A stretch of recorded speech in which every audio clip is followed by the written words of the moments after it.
xuna walay dadkii idinka horreeyay boqor baa ka mid ahaa boqorkaasi wuxuu lahaa sixiroole sixiroolihiisii baa gaboobay dabeetana wuxuu yidhi waan gaboobo waxaa laga yaabaa inaad jashaydii dhowdahay waxaad ii keentaan wiil yar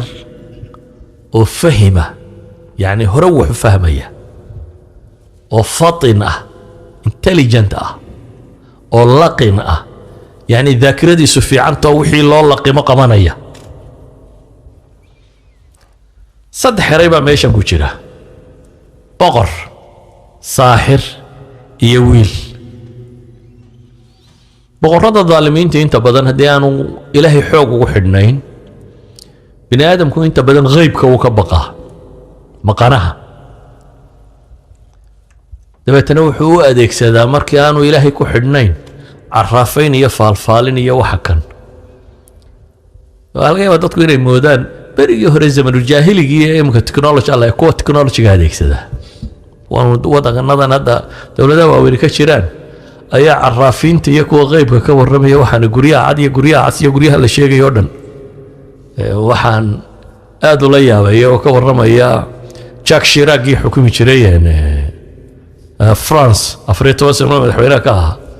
ayaa waxay yiraahdeen ceeba hadda la soo saaray waxa ka mid ah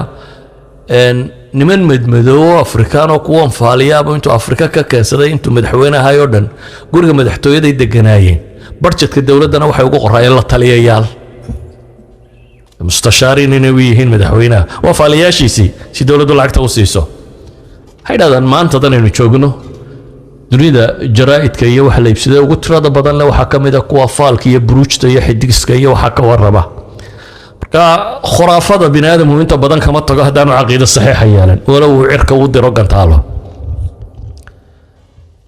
waxa la tilmaamaya xadiidkani markaa boqortooyadaasi inay lahayd niman faaliyaal oo wuxuu sheega faaliyihii waxa kaloo xadiidkani tilmaamaya dadka ahlu baatilka ah sayna ugu xidhxidhan yihiin baatilku inuu waaro oo sii socdo kani waa sixroole baatil wada da'diisina way gaadho uu dhimanaya laakiin wuxuu rabaa sixirkan iyo farsamadan inay sii socoto saadaradeed buu wuxuu leeyahay halay doono wiil yaroo caqli badan oo fahmo badan oo wax qabasho badan oo waxa loo diro aan ilaabaynin halay raadiyo buu leeyahay wuxuu rabaa in mabaadiidiisu faafto idan dunidan aynu ku noolahay aadanaha jooga loolan uu ku jiraa mid khayr faafinaya mid shar faafinaya wax cidla iska fadhiya waa yariin cid waliba wixii ay rumaysan tahay daweediga imka dunidan arkaa qaanuunadu kolba qolada codkoodu soo batay siyaasiyiintu ay ka shakiyaan unbuu systemka waxbarasho iyo qaanuunada iyo waxa kale uu waacda imka LGBT iyo kuwa kan iyo waxaan maxaa ka dhigay in dawladuhu ka dambeeyaan aynkan waa dad ka batay dadka waxaan raadinayaa batay cod bay leeyihiin dawladuhu iyo siyaasiyiintu ay ka cabsanayaan oo ay rabaan inay helaan kuwa xuquuqdooda in la siiyo qaanuunka la mariyo kan la mariyo idan bini aadamka dunida ku nool loolankaasi ku jira cid waliba waxay aaminsantahay waxay rabtaa inay meel mariso hore u socdo ninkan sixirooli wuxuu leeyahay markaa wiil yaroo fahmadiisu fiican tahay wax qabadiisuna daakiradiisuna wixii loo laqibay xijinaya ii doona waxa muuqata in wiilkii la raadiyo la soo helay dabeetana sixirooli baa loo geeyay inuu sixirka baro wiilkii dariskiisii sidii u soo qaadanaya sixiroole ugu tagayay ayuu meel dhexe wuxuu ku arkay wadaad sawmaca ku jira monk wadaadadan intay bulshada iskaga tagaan raahibiinta noqdo iska cibaadaysta nin wadaado sawmaca ku jira ninkii baa la fadhiistay ninkii baa wuxuu sheegay diin xaqa iyo tawxiid iyo buuga warraba ninkii dhalinyarada tawxiidkani uu la fiicnaaday iyo ninkani wuxuu ka warramayo xagana dee daris iyo iskuul buu ku jiraa looga baahan yahay inuu si fiican u barto wuxuu sameeyey markuu gurigooda ka yimaado uu ku sii socdo sixirroolaha wuxuu la sii yara fadhiistaa wadaadka xoogaa buu ka dhigtaa dabeetana wuu dhaafaayo wuxuu tagaa sixirroolisiyo uu ka soo dhigtaa markuu sixirroolaha ka soo noqdo ee uu guriga ku sii socdana waa la sii fadhiistaa wadaadka waxoogaa kale uu ka sii akhristaa dabeetana gurigoodii buu tagaa sixirroolihii baa wuxuu dareemay wiilku inay yar habhabsaamayo waqtigii dabeetana waa maagay oo ninkii waa la dilay reerka laftiisa waxay dareemeen inuu yar habsaamayo wadaadkiiba ku yidhi niyo waxaad rabtaan أنا واحد دقيستنا وين دوني يدي سحر كي قرقي لبضي بنا لبا كتشرت والله يتوميا وذاك كويري sababta ay doonaan wadaadadu markay sharxayaan haw sharxaane markaad sixroolaha u tagtana waxaad tiraahdaa war guriga ku habsaama reerka yara habsaamiyey markaad guriga ku socotana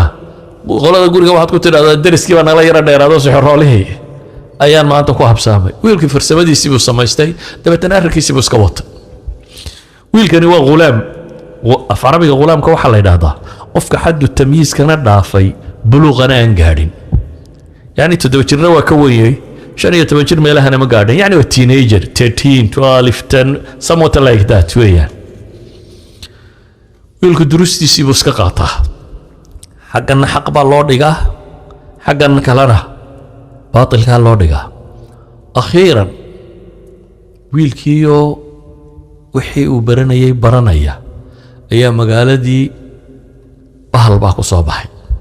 حديث قاركود اللي بحبك وشيء dabeetana dadka cabsi geliyay wiilkii baa wuxuu yidhi haddaan kala ogaanayaa labadan madraso tawarkeedu sax yahay dabeetana intuu dhagax qaatay buu wuxuu yidhi ilaahay waxaan ku weydiisanayaa haddii wadaadkaasi waxa uu dhigayaa ay ka khayr badan yihiin agtaada lagaga jecel yahay ninka kale sixrooli wuxuu sheegayo ilaahu dhagaxayga yar ku dil daabadaas buu yidhi ilaahay buu u baryey dabeetana bahalkii buu dhagaxii ku dhuftay ilaahay waa ku dilay وادنت wadaadkii buu yimi oo arrinkii buu sheegay inta magaaladii wax bajiyay bahal dabeetana saasaan yeelo ilaahay baan bariyo dhagaxaasaan ku dhufto waa dhintay wadaadkii inankii uu tashjiicay wuxuu dhoriyaa maanta adaa iga fadli badan waxaanan filayaa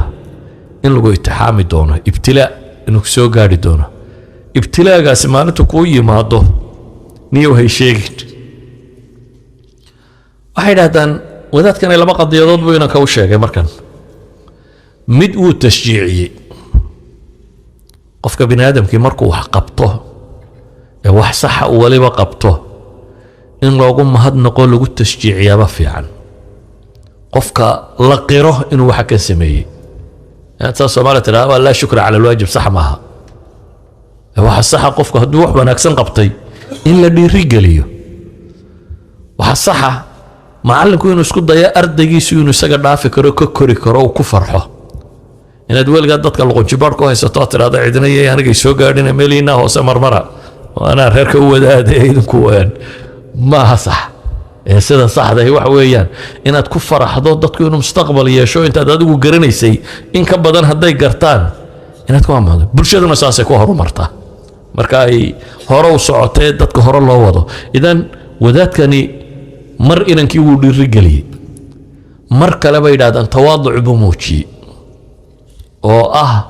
qof isla weyni ka muuqatay waxaan aanun ba wax garanay intiina kale waxba ogtiin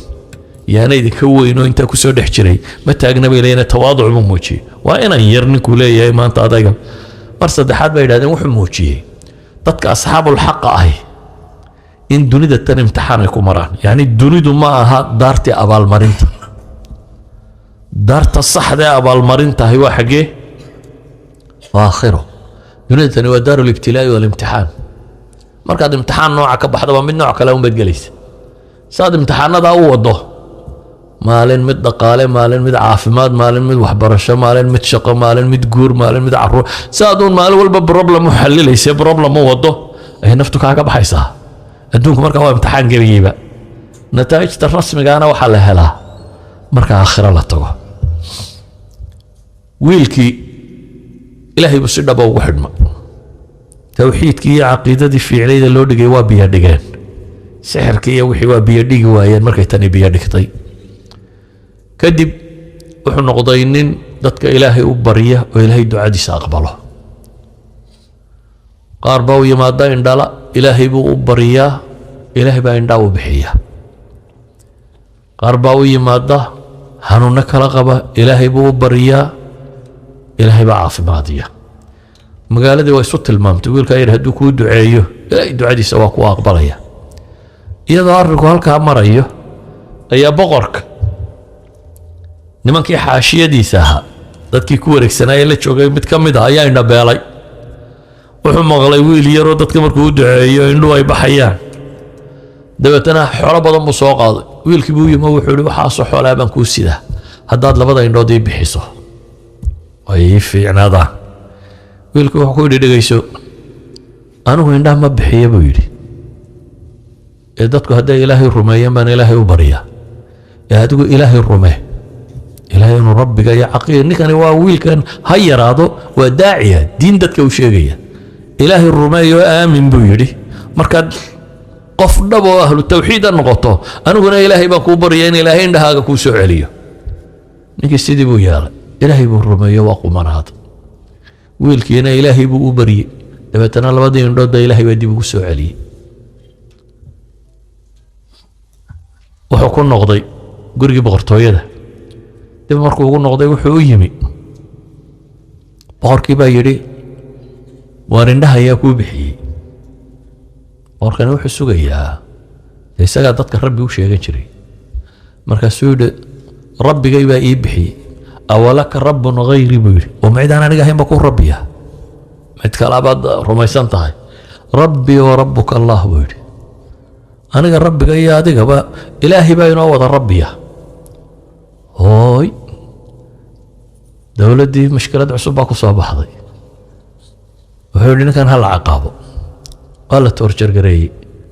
dabeetana wiilkii buu sheegay wiilkii baa loo yeedhay wiilkii wuxuu ku yidhi ma wixii aan ku baray ma waxay gaadhay maanta inaad dadka indhaha ugu bixiso baalkii sixirka aan ku baray waran sixirna indha kuma bixin buu yidhi dadkan ilaahay baan u baryey rabbigood baan u baryey awalaka rabbun hayri oo adiguna ma rabbi aan aniga ahayn baad leedahay buu yidhi wiilkaaga kani wuxuu yidhi ilaahay baa noo rabbiya isna ha la toorjargareeya baa la yidhi oo wadaadkii buu sheegay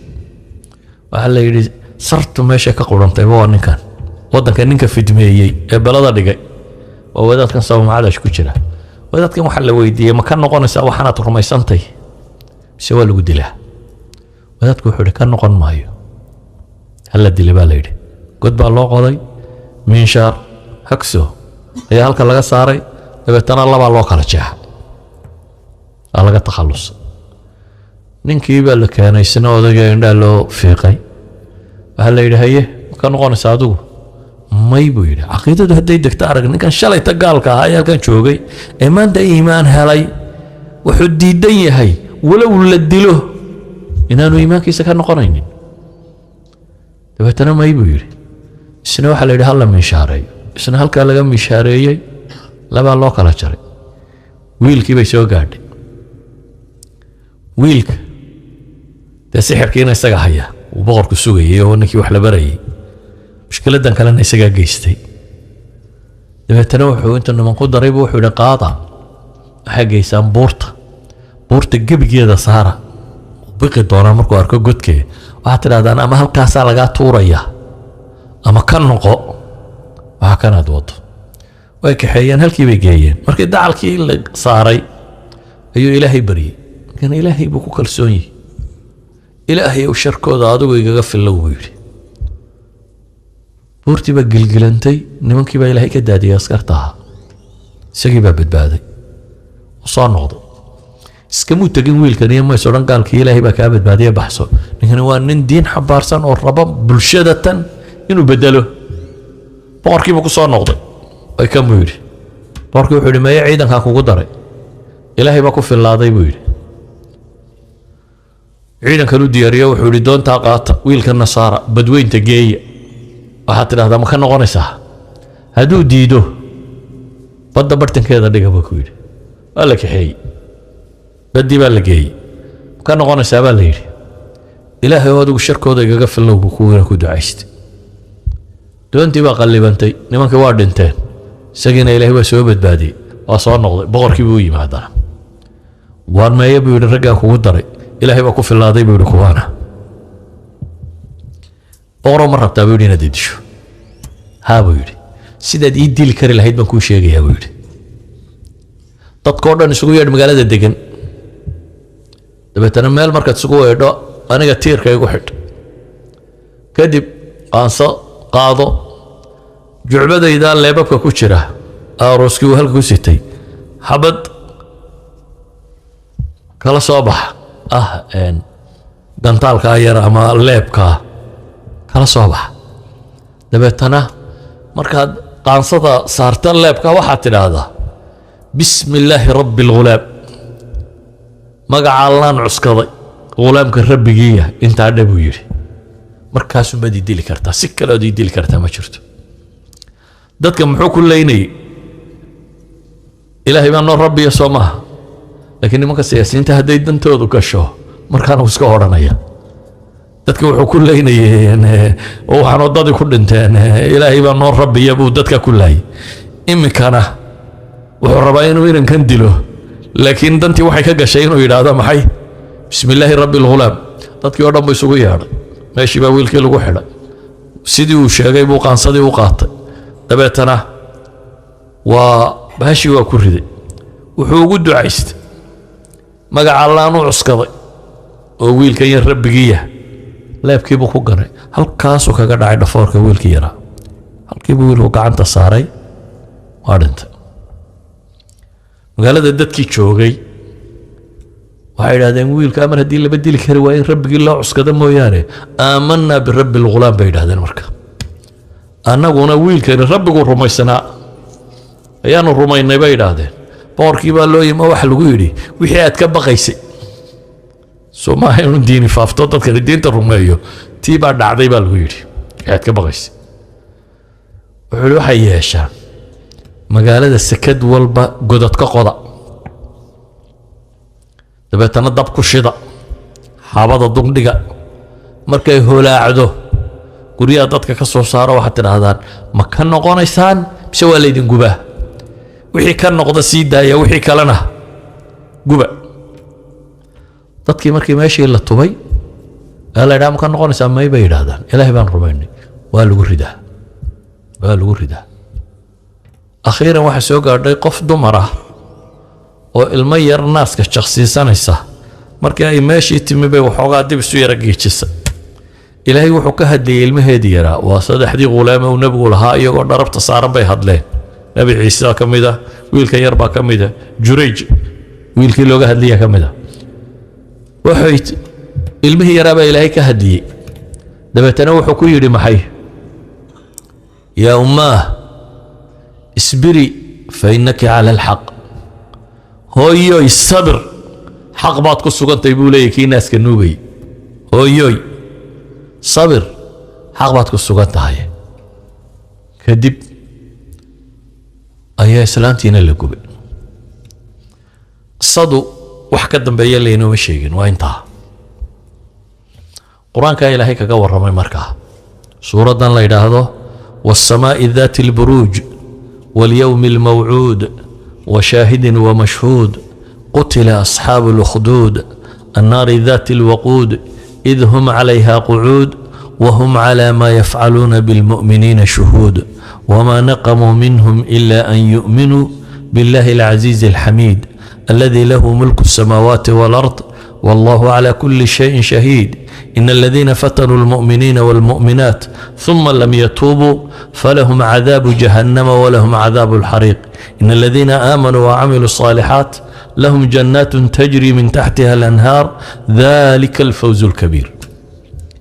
إلهي وادارت سمدا برجها براجت له إيا الشاهد كي مشهود كي يوم الموعود صدح ذا وحبا إلهي كدارت مركو دارتي كدب إلهي وحيري وحالا نعضلي وإلهي نحرستي سلقا فوقي قولدي قدتك وصاحبك هاي مركز هدانا ليلة النار ذات الوقود كوي دبك وصاحبك ها وحال غهورنا يوضتا وقوما إذ هم عليها قعود بايلهيري قولداني وحيا ينكو داد كان ساديين تلايلا ساديين توحويان داد كل راحيسته بنادم كالتعذيب كيسه والنوع متحوش يعني halka ugu dambaysa bini aadamnimadu markay inxiraafto ay gaadho weeyaan inaad daawato bini aadam la cadaabayo riwaayadihii romanska la dhigi jiray maxaa la sameeyaa libaaxiya meel lagu xareeyo deetana dad baa loo soo tuuraa waxaa la daawadaa sida maxay uu googoosanaya libaaxu dadka uu leynaya la daawadaa ama ninku suu libaaxiska waxay dhahdaan torturka bini aadamka inaad ku raaxaysataa waa meelaha insaaninimada ugu dambeeya nimankan ilaahay wuxuu ku ceebayey gubis qura maaha kuwii dadka gubayey ee marka la gubayana dul fadhiyey baa ilaahay yidhi markhaatiga ka aha إذ هم عليها قعود وهم على ما يفعلون بالمؤمنين شهود صح حاضر با إلهي لي وهكذا إلهي كنت المامية تدكاسي واحد دنبيو أي قاليننا يكشريننا محي إلهي ينكل إني مديس الرميين ويان قصة أنا مركا وحي شيء كو بطلك جيسي قصة مثل يواويل ير وحي المامسة إنسان كوينو يوحى وح بدله hadduu xaqa haleelana xataa hadduu yar yahay inuu wax bedeli karo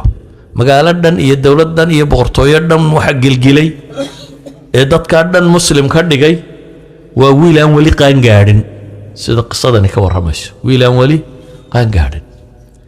laba qisadani waxay sheegaysaa qofka haddii xaq iyo baatilka si siman loogu bandhigo inuu xaqu koraynayo laba aqoon-yahan baa wiilkan helay oo mid waliba farsamadiisa u daacad yahay garanayana